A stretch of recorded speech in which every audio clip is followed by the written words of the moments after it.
Yes, I'm aware how late this is, but it's time for my review of episode 5 of the new Pokemon anime series. You know the question I'm gonna ask. Was it good or bad? Let's talk about it.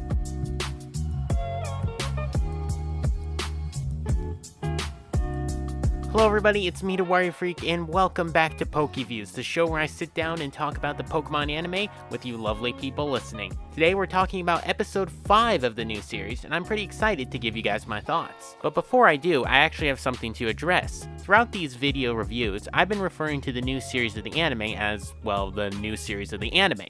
However, it actually now has an official English name. That would be Pokemon Journeys, the series. So from now on, I'm going to be referring to this series as Pokemon Journeys, the series. I am aware that's the English title, and when I'm doing these reviews, I'm watching the Japanese sub. So, I mean, I don't know. Let's just move on.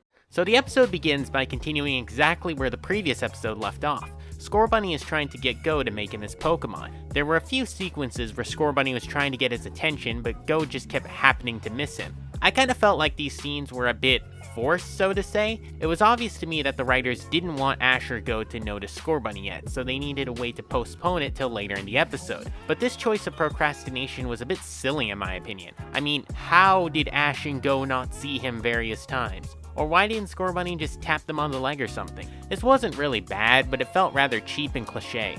Anyways, the episode continues and Ash and Goh get off the train to their stop. Scorbunny, however, accidentally ends up staying on the train. He manages to get off though and starts running back towards the station where Ash and Goh were. Ash and Goh ask a man at the station for info on the Dynamax Mons, to which he tells them to follow the red lights. They embark exploring and eventually find a napping Snorlax. The two initially mistake this regular Snorlax to be a giant Snorlax. They then quickly discover he's actually normal size. This part sort of took me by surprise. Apparently Ash and Goh have never seen a Snorlax before? I mean, I could kind of understand Goh, but Ash has multiple times in the anime prior. How did he not realize it was normal size?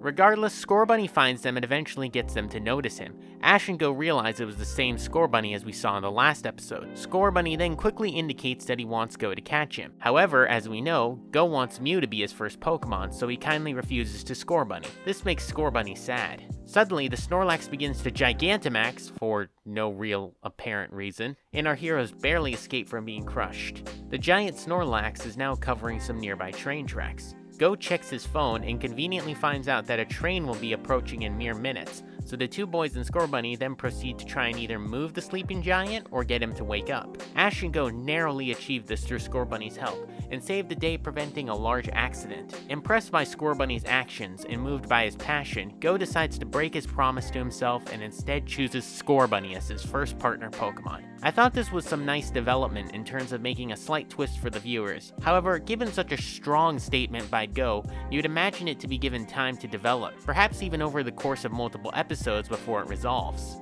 However, here it lasted about 15 minutes and almost felt like a flip-flop. Character development is key, of course, I'm not saying it's not, but sometimes in this series, it feels like they come out as a new character every episode, which is bad because of inconsistency. I mean, is it honestly out of the question that in the next episode, Goh sees a Rayquaza, so now he's really wanting to catch a Rayquaza, not Mew? I mean, is that out of the question? Ash and Goh return to Kanto where they tell Professor Sakuragi about the Dynamax Mon, and that's pretty much it. He flew them out to Galar to see a Mon grow, and then that's it. Not gonna lie, I was extremely underwhelmed by this, and felt like the whole plot setup was very poor and not well thought out. But that pretty much wraps up the whole episode. I definitely thought this was one of the weaker episodes in the series. I give this a 5 out of 10. Okay to kinda bad. But that's gonna do it for today's episode of Pokéviews. I hope you all enjoyed, and I'll be seeing you all again soon. Be sure to leave a comment of anything you'd like to see me do in this series. That's all for now though. This is DeWarioFreak signing off. Have a great day.